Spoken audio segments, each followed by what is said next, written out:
कुछ दिनों पहले मैंने अनबॉक्स किया था जियोनी के इस मैक्स स्मार्टफोन को और मैंने बताया था कि इसको मैं कुछ दिनों तक यूज करूंगा। उसके बाद इसका मैं एक इन डेप्थ रिव्यू वीडियो बनाऊंगा जिसमें कि मैं प्रोज एंड कॉन्स में इस वीडियो को डिवाइड करूंगा और मैं आपके साथ शेयर करूंगा कि क्या मेरा एक्सपीरियंस रहा है इस जियोनी मैक्स स्मार्टफोन के साथ। लेकिन वीडियो को शुरू करने से पहले मैं आपसे रिक्वेस्ट करना चाहूँगा कि आप अगर चैनल पर नए हैं तो चैनल को सब्सक्राइब कर ले, क्योंकि मैं आपके लिए हमेशा इस तरह के अनबॉक्सिंग, रिव्यू और टेक्नोलॉजी से रिलेटेड वीडियोज़ लेके आते रहता हूँ। तो विदाउट फर्दर टाइम को वेस्ट किए क्विकली स्टार्ट कर लेते हैं वीडियो को।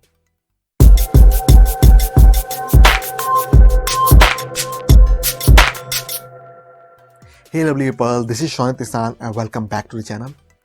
जैसे कि मैंने बताया, यहाँ पे हम बात करने वाले हैं जियोनी मैक्स स्मार्टफोन के बारे में और इसको मैंने यूज करने के बाद प्रोज एंड कॉन्स को एक नोट डाउन कर लिया है पेपर पे और इसको आपके साथ मैं शेयर करने वाला हूँ। सबसे पहले अगर हम बात करें इसके प्रोज सेक्शन की, तो प्रोज में सबसे पहले जो मैंने रखा है वो है इसका प्राइस पॉइंट। प्राइस जो है सो कंपनी ने काफ़ी एग्रेसिवली सेट किया है और इस प्राइस सेगमेंट में आपको इस तरीके का परफॉर्मेंस देखने को नहीं मिलता है, तो आपको प्राइस में काफ़ी इसको एज देना पड़ेगा और यहाँ पे इसलिए मैंने प्राइस को कंसिडर किया है फर्स्ट नंबर पे। उसके बाद अगर सेकंड में मैंने रखा है तो उसकी डिस्प्ले क्वालिटी को।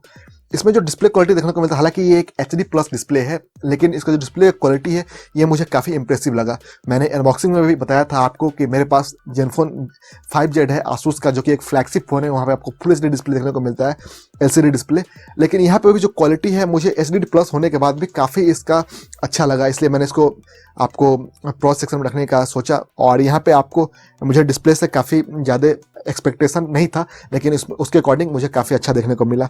उसके बाद जो तीसरा मैंने इसके प्रोज सेक्शन में रखा है उसका बैटरी हो गया।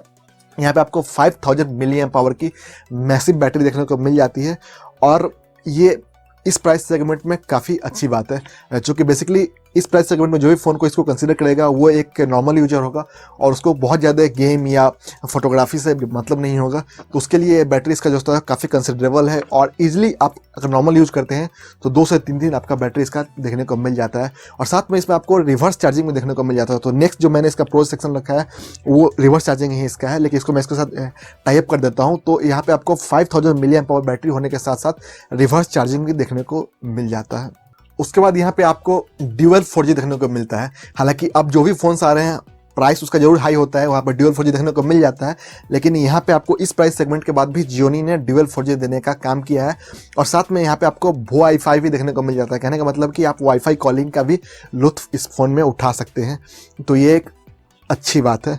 उसके बाद यहाँ पे आपको dedicated micro SD card slot भी देखने को मिल जाता है।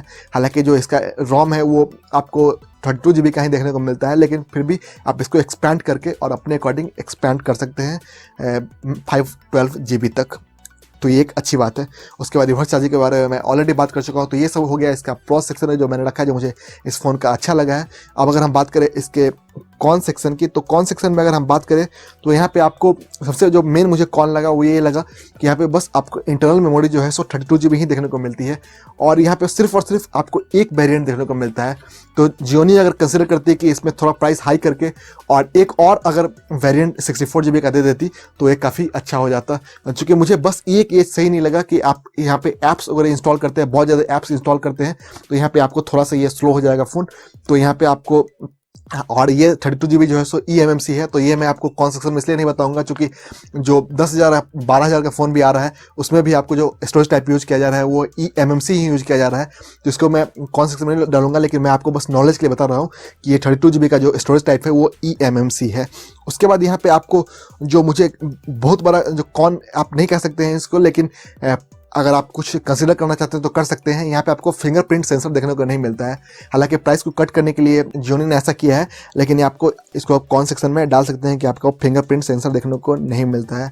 अगर हम बात करें इसके कैमरा को, उसको भी मैंने कौन सेक्शन में ही रखा है, तो प्राइस के अकॉर्डिंग कैमरा को भी बारे में बात करना जस्टिस नहीं होगा, लेकिन कैमरा भी मुझे काफ़ी इसका एवरेज लगा, स्पेशली अगर हम बात करें रियर कैमरा की। तो उसके बाद हालांकि ये मैं फिर से आपको बताऊंगा कि प्राइस पॉइंट के अकॉर्डिंग आप इसको कंसीडर नहीं कर सकते हैं।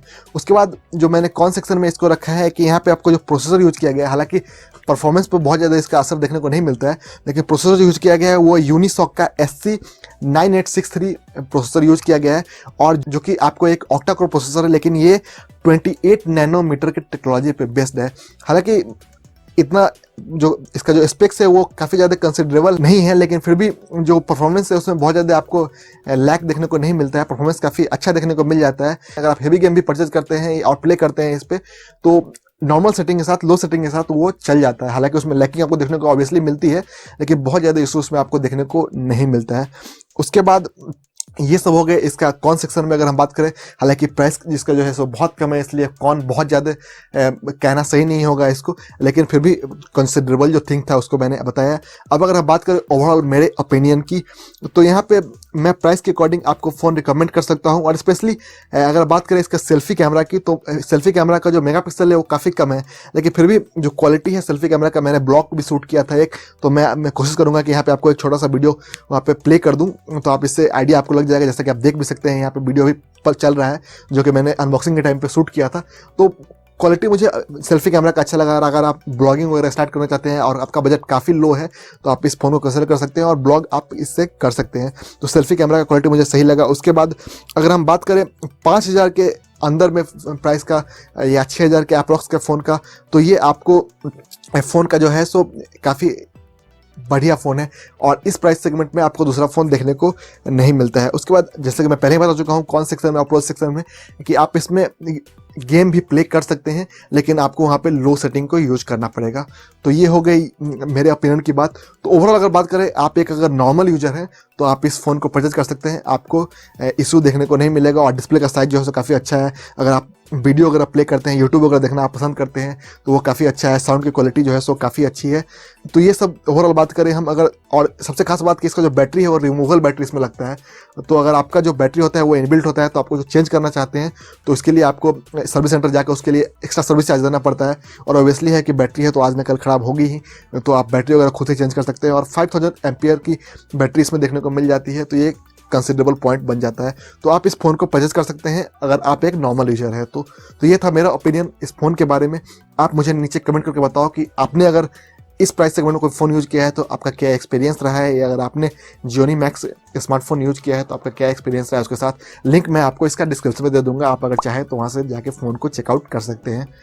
तो अभी के लिए इस वीडियो में इतना ही रखते हैं। मैं आपसे रिक्वेस्ट करना चाहूँगा कि अगर चैनल पर नए हैं तो चैनल को सब्सक्राइब कर ले, और अभी तक आपने वीडियो को देखा है तो वीडियो को लाइक भी कर दे।